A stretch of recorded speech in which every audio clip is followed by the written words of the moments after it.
Hi అండి, welcome back to our channel Kanvi creations. ఎలా ఉన్నారు? అందరూ బాగున్నారా? నేనైతే చాలా బాగున్నాను. మీకు ఈరోజు ఎల్బో హ్యాండ్స్ ఎలా కట్ చేసుకోవాలో చూపిస్తున్నానండి. బ్లౌజ్ పీస్లో ఎల్బో హ్యాండ్స్ ఎలా కట్ చేసుకోవాలో. అంచులు రెండు ఒక సైడ్కి వచ్చేటట్లు ఒక ఫోల్డ్ వేసుకోండి. తర్వాత ఇంకొక ఫోల్డ్ వేసుకుంటే మనకి 4 ఫోల్డింగ్స్ అవుతుందండి. దీని లూజ్ వచ్చేసి మనకి 8.5 ఉంది. బ్లౌజ్ పీస్ లూజ్ వచ్చేసి 8.5 ఉంది. నాకు ఇలా ఫోల్డ్ వేసుకోవడం వల్ల కింద నాకు సమానంగా లేదండి క్లాత్.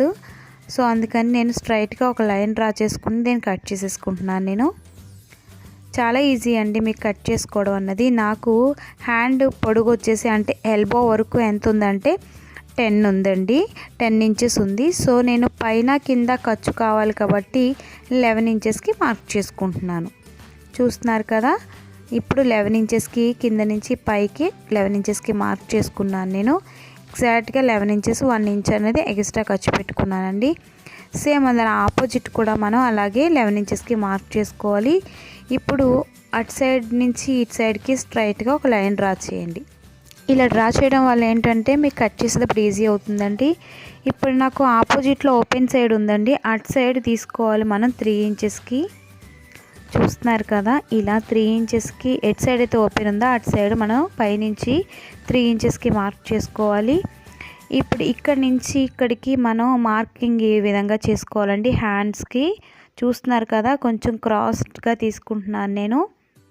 మీకు చాలా ఈజీ అండి బ్లౌజ్కి హ్యాండ్స్ అనేవి కట్ చేసుకోవడం. బ్లౌజ్కి అవ్వచ్చు, లేకపోతే డ్రెస్సెస్ కూడా సేమ్ ఇలానే కట్ చేసుకోవచ్చు.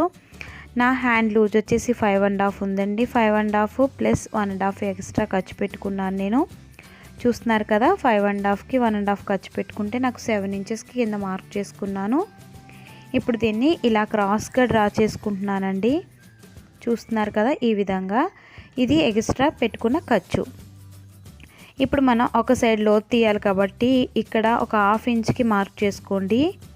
మార్క్ చేసుకుని ఈ విధంగా సేమ్ పైన ఎలా అయితే డ్రా చేసామో అలానే ఇక్కడ వరకునే డ్రా చేసుకోవాలి. ఎందుకంటే కింద వరకు డ్రా చేయకూడదు. పైనుంచి ఈ విధంగా మనం ఎక్కడైతే ఖర్చు వరకు పెట్టుకున్నా అక్కడ వరకు డ్రా చేసుకోవాలి.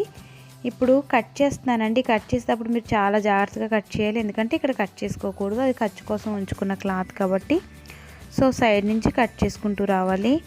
ఇలా కట్ చేసిన తర్వాత మనం హ్యాండ్స్ అన్నవి ఇక్కడి నుంచి కట్ చేసుకోవాలండి. అంటే భుజం దగ్గర నుంచి కట్ చేసుకోవాలి, అటు సైడ్ నుంచి కట్ చేయకూడదు. చూస్తున్నారు కదా, ఈ విధంగా కట్ చేసుకోవాలి. చాలా నీట్గా వస్తుందండి, అసలు నుడతలు అన్నది రాదు ఈ విధంగా మీరు కనుక కట్ చేసుకుంటే. చూస్తున్నారు కదా, ఇలా కట్ చేసిన తర్వాత మనకి ఇక్కడ ఖర్చు అని తెలియడం కోసం ఒక టక్ పెట్టుకున్నాను నేను. అలాగే కింద కూడా అలానే పెట్టుకుంటున్నాను. నెక్స్ట్ ఇప్పుడు వచ్చేసి మనం ఇక్కడ లోతు తీయాలి కదండి. ఆ లోతు తీసేటప్పుడు కొంచెం జాగ్రత్తగా చూసుకోవాలి, ఎందుకంటే అక్కడ మనం 4 ఫోల్డింగ్స్ వేసాం కదా, ఒక 2 ఫోల్డింగ్స్లోనే కట్ చేసుకోవాలి మనం. ఎందుకంటే ఒక సైడ్ మాత్రమే మనకి లోతు అన్నది కావాలి కాబట్టి ఈ విధంగా 2 లేయర్స్ తీసుకుని కట్ చేసుకోవాలండి. కట్ చేసిన తర్వాత మీకు ఇలా ఉంటుంది హ్యాండ్స్ అన్నవి. చూసారు కదా, మనం ఎక్కడైతే లోతు తీసామో అక్కడ ఒక టక్ పెట్టుకోండి, మీకు తెలియడం కోసం, కుట్టేటప్పుడు తెలియడం కోసం అక్కడ ఒక టక్. అలాగే భుజం దగ్గర పైన కూడా ఒక టక్ పెట్టుకోండి. సేమ్ అలానే కింద కూడా మనం ఖర్చుకుంచుకున్నాం కాబట్టి ఒక 1/2 ఇంచ్కి మార్క్ చేసేసుకుని ఒక టక్ పెట్టేసుకోండి, మీకు కుట్టేటప్పుడు ఈజీ అవుతుంది. మనకి హ్యాండ్స్ కటింగ్ అయితే కంప్లీట్ అయిపోయిందండి. ఈ వీడియో మీకు ఎలా అనిపించింది? నచ్చిందా? నచ్చితే కనుక కామెంట్ సెక్షన్లో కామెంట్ చేయండి. అలాగే మన ఛానల్ మీరు ఇంకా సబ్స్క్రైబ్ చేసుకోలేదా? ప్లీజ్ సబ్స్క్రైబ్ చేసుకోండి. నెక్స్ట్ వీడియోలో మళ్ళీ కలుద్దాం.